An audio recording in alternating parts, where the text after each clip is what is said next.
أما بعد فأعوذ بالله من الشيطان الرجيم بسم الله الرحمن الرحيم وما خلقت الجن والإنس إلا ليعبدون صدق الله مولانا العظيم وصدق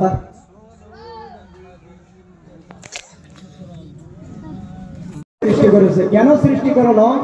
একমাত্র আদেশ আল্লাহ তাবারক ওয়া তাআলার একমাত্র উদ্দেশ্য হয়েছে তোমরা দুনিয়ার জমিনের মাধ্যমে যাইবা এবং আমি আল্লাহ তাবারক ওয়া তাআলার ইবাদত করে, আমি আল্লাহ তাবারক ওয়া তাআলার গোলামি করে, আমি আল্লাহ তাবারক ওয়া তাআলাকে খুশি করে যদি তোমরা কবরে আসতে পারো, তাহলে আমি আল্লাহ তাবারক ওয়া তাআলা এই দুনিয়াটাকে 70 বার বিক্রি করলে এই জান্নাতের একটি ইটার দাম হইতে পারবে না, সেই জান্নাত তোমাদের নামে করে দিবে। জোরে বলুন না সুবহানাল্লাহ।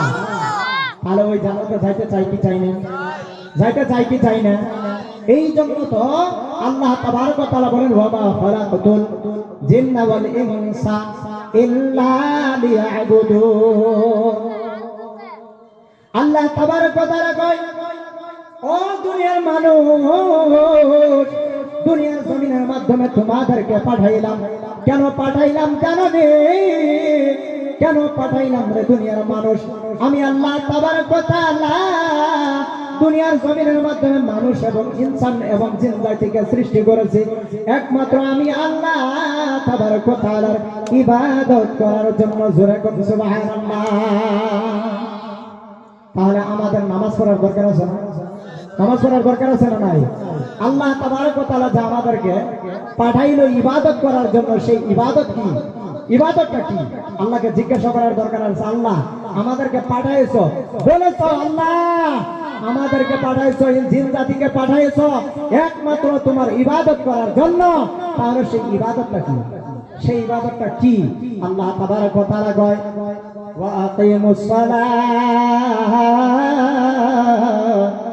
ও আমার বান্দাগণ তোমাদেরকে আমি আল্লাহ তাবারক ওয়া তাআলা পাঠাইলাম, দুনিয়ার জমিনের মাধ্যমে পাঠাইলাম। কেন পাঠাইলাম? আমি আল্লাহ তাবারক ওয়া তাআলা পাঠাইছি আমি আল্লাহ তাবারক ওয়া তাআলার সন্তুষ্ট অর্জন করার জন্য। তোমরা নামাজ কায়েম করবা। জোরে বলুন সুবহানাল্লাহ। নামাজ কায়েম করবা কিসের জন্য?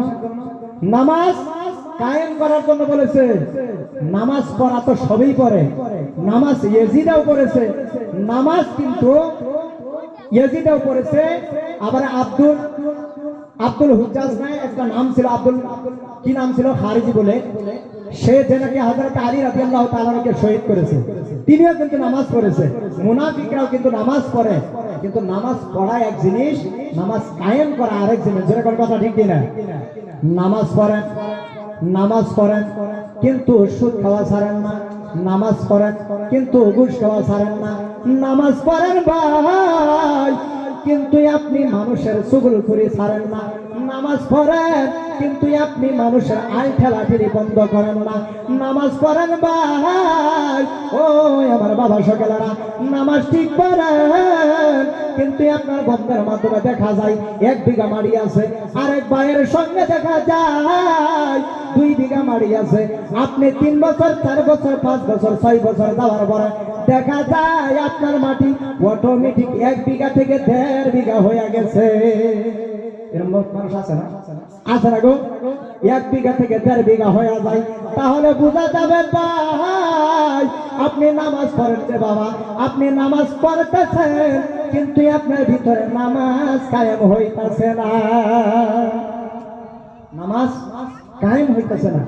যদি নামাজ কায়েম হইতো তাহলে আল্লাহ তাবারক ওয়া তাআলা পবিত্র কোরআন শরীফের মাধ্যমে বলেন, বাবা গো ও আমার বাবা শোনেরা ধ্যান দিয়ে শুনবেন, দিলের কলিজাটা লাগাইয়া শুনবেন, ঈমান তাজা হইয়া যাবে রে বাবা। বাবা গো ও আমার ভাই বন্ধু সকলেরা, দূর থেকে আসছেন, কেন আসলেন? এই জান্নাতের বাগানের মাধ্যমে বসছেন, কেন বসছেন রে বাবা?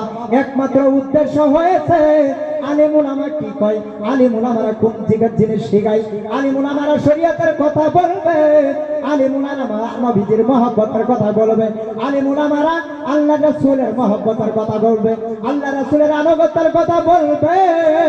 সবকিছুর প্রতি আমল করব, কিছু শিখার জন্য যাইব। এই জান্নাতের মাধ্যমে বসলেন, আল্লাহ তাবারক ওয়া তাআলা কয়, আল্লাহ রাসূল কয়, এই জান্নাতের বাগানের মাধ্যমে যদি কেউ বসে, গুনাহ নিয়ে বসে, উঠার সঙ্গে সঙ্গে আমার আল্লাহ তাবারক ওয়া তাআলা সকল ধরনের গুনাহ থেকে সেই বান্দাকে পাক পবিত্র বানায় দেয়। জোরে জোরে কন্যা সুবহানাল্লাহ।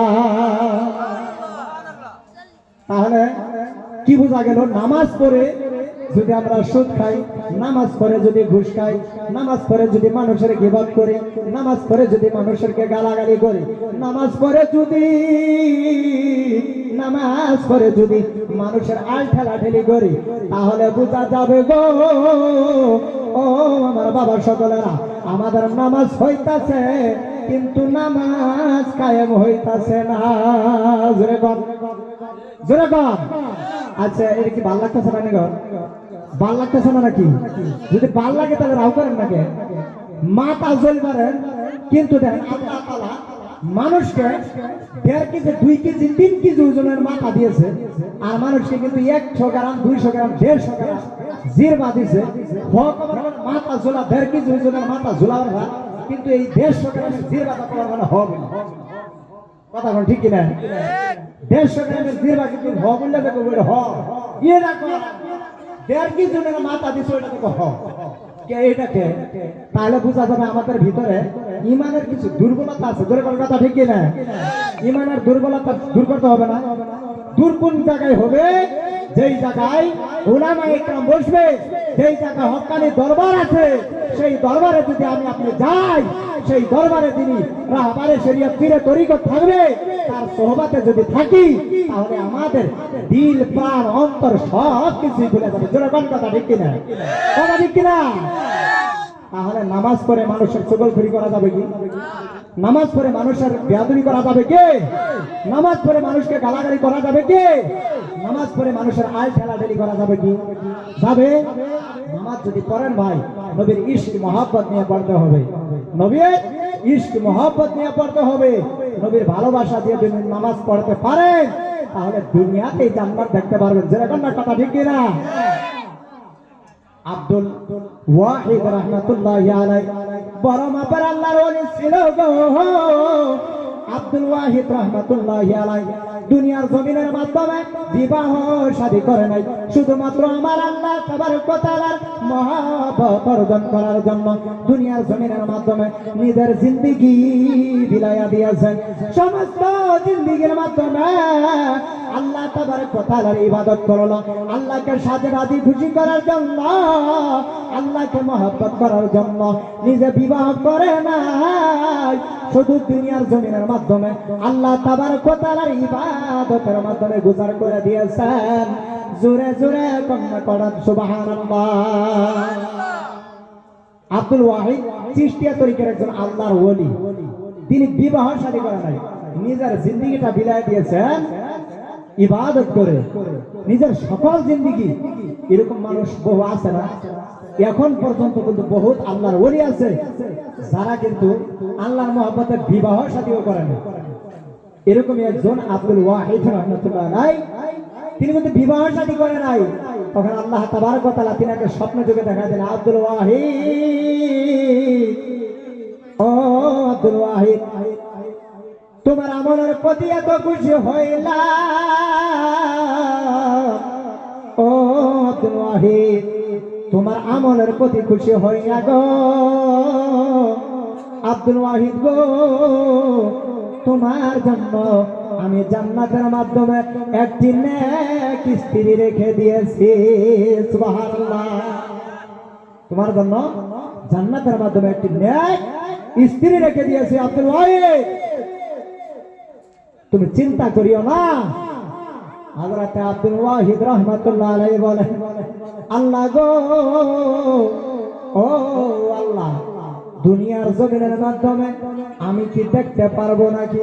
আল্লাহ তাবারক ওয়া তাআলা কয়, ও আব্দুল ওয়াহিদ, ও আব্দুল ওয়াহিদ, তুমি চিন্তা করিও না, দুনিয়ার জমিনের মাধ্যমে তোমার যে স্ত্রী হবে, এখনো দুনিয়ার জমিনের মাধ্যমে জীবিত আছে গো, তিনিও কিন্তু কেহর কাছে বিবাহ হয় নাই।